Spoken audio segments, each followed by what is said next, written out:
चलिए बच्चों, आज हम जानेंगे inter conversion of states of matter, यानी जब हम मैटर के डिफरेंट स्टेट्स को, एक स्टेट्स को दूसरे स्टेट में बदलते हैं तो कौन कौन से प्रोसेस होते हैं। नेम ऑफ द प्रोसेस के बारे में जानेंगे। For example you can see, अगर ये 3 स्टेट्स है मैटर के, सॉलिड, लिक्विड एंड गैस। अगर मुझे सॉलिड को लिक्विड में बदलना हो, यानी सॉलिड से किसकी ओर आना हो, लिक्विड की ओर आना हो, सॉलिड को लिक्विड में बदलना हो, तो इस प्रोसेस का नाम क्या है? दिस इज मेल्टिंग और फ्यूजन। मेल्टिंग और फ्यूजन। मेल्टिंग और फ्यूजन क्या है? Conversion of solid into liquid. Solid को लिक्विड में बदलना ही क्या है? मेल्टिंग और फ्यूजन। जैसे आइसक्रीम, आइसक्रीम को आप फ्रिज से बाहर निकालते हो, क्या है? तो मेल्ट हो रहा है, दैट इज सॉलिड को आप किसमें बदल रहे हो? लिक्विड में बदल रहे हो। सेम सॉलिड को अगर मैं गैस में बदल रही हूँ, देन प्रोसेस इज, सॉलिड को अगर हम गैस में बदल रहे हैं, देन प्रोसेस इज सब्लिमेशन। इस प्रोसेस का नाम क्या है? सब्लिमेशन। तो पूछा जाए आपसे कि व्हाट इज सब्लिमेशन? सब्लिमेशन क्या है?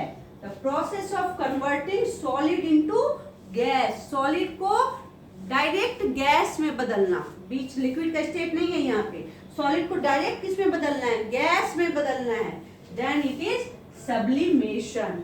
और अगर अब हम मुझे लिक्विड को गैस में बदलना है, लिक्विड से ऐसे गैस की ओर जाना है, now process is vaporisation.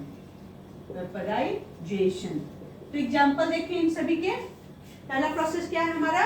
Melting और फ्यूजन, यानी सॉलिड को किस में बदलना? सॉलिड को लिक्विड में बदलना। एग्जांपल क्या है? जब आप आइस को किस में कन्वर्ट कर रहे हो? वाटर में कन्वर्ट कर रहे हो, और इसके लिए मुझे क्या करना पड़ता है? हीट प्रोवाइड करना पड़ता है, हीट देना होता है। सेकेंड प्रोसेस क्या है? सब्लिमेशन। सब्लिमेशन क्या था? जब आप सॉलिड को किस में कन्वर्ट कर रहे हो? गैस में कन्वर्ट कर रहे हो। तो ऐसे बहुत ही कम सबस्टांसेज होते हैं जिसको अगर आप हीट करो तो वो सॉलिड से डायरेक्ट गैस में कन्वर्ट होंगे। अदरवाइज सॉलिड से पहले लिक्विड का स्टेट आता है, फिर गैस में कन्वर्ट होते हैं। तो कुछ ही सबस्टांस है, वो सबस्टांस क्या है? Camphor and naphthalene. कैम्फर यानी कपूर, जो घर में आप पूजा करते वक्त जलाते हो, दैट कपूर, दैट इज कैम्फर। तो कैम्फर और जो नेफ्थलीन है, इन दोनों को अगर आप हीट करो तो ये डायरेक्ट किस में कन्वर्ट हो जाएंगे? गैस में कन्वर्ट हो जाएंगे, and that is sublimation. And third one है आपका वेपराइजेशन। कब होगा? When you are converting liquid into gas.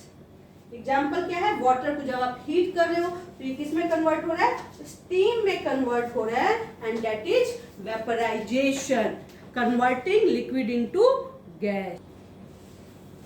तो चलिए अभी हम अपोजिट देखते हैं कि अभी हमने क्या किया था? सॉलिड को लिक्विड में बदला था, सॉलिड से फिर गैस की ओर गए थे, लिक्विड को भी हमने गैस में कन्वर्ट किया था। अपोजिट प्रोसेस करते हैं, यानी अगर हम conversion of liquid into solid करना हो, लिक्विड को सॉलिड में बदले, देन प्रोसेस क्या होगा? Then process is called solidification. इस प्रोसेस का नाम क्या होगा? सॉलिडिफिकेशन। क्या है सॉलिडिफिकेशन बच्चों? Converting liquid into gas. Solidification is converting liquid into gas, यानी वाटर को जब आप बहुत ज्यादा कूल कर दोगे, it will converted into ice, that is solidification. Again अब मुझे गैस को लिक्विड में कन्वर्ट करना है, प्रोसेस का नाम क्या होगा? Converting gas into liquid, that is condensation. Process का नाम क्या है? कंडेंसेशन। क्या करना होगा? जैसे स्टीम है, स्टीम को कूल कर दो बच्चों, किस में कन्वर्ट हो जाएगा? वाटर में कन्वर्ट हो जाएगा, that is condensation. And last one है डिपोजिशन, जिसमें हम गैस को किस में कन्वर्ट करते हैं? सॉलिड में। जब आप गैस को सॉलिड में कन्वर्ट करोगे, प्रोसेस इज डिपोजिशन। और एग्जांपल क्या है इसका बच्चों? वाटर वेपर को डायरेक्टली किस में कन्वर्ट करना?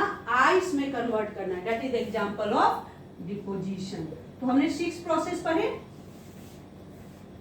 3 जिसमें हमें क्या करना हो रहा था? हीट करना था, और 3 प्रोसेस जिसमें हमें कूल करना है। तो 3 प्रोसेस है, सॉलिडिफिकेशन, कंडेंसेशन एंड डिपोजिशन। इन तीनों ही प्रोसेस में हमें कूल करना है, जबकि पहले की जो 3 प्रोसेस थे, मेल्टिंग, वेपराइजेशन एंड सब्लिमेशन, वहां पे हमें क्या करना था? हीट करना था। तो टोटल 6 मेथड्स पढ़े, जिसमें हम एक स्टेट को दूसरे स्टेट में क्या कर सकते हैं, कन्वर्ट कर सकते हैं बाय चेंजिंग द टेम्परेचर, यानी हीट करके या फिर कूल करके। I hope you have like it. Thank you.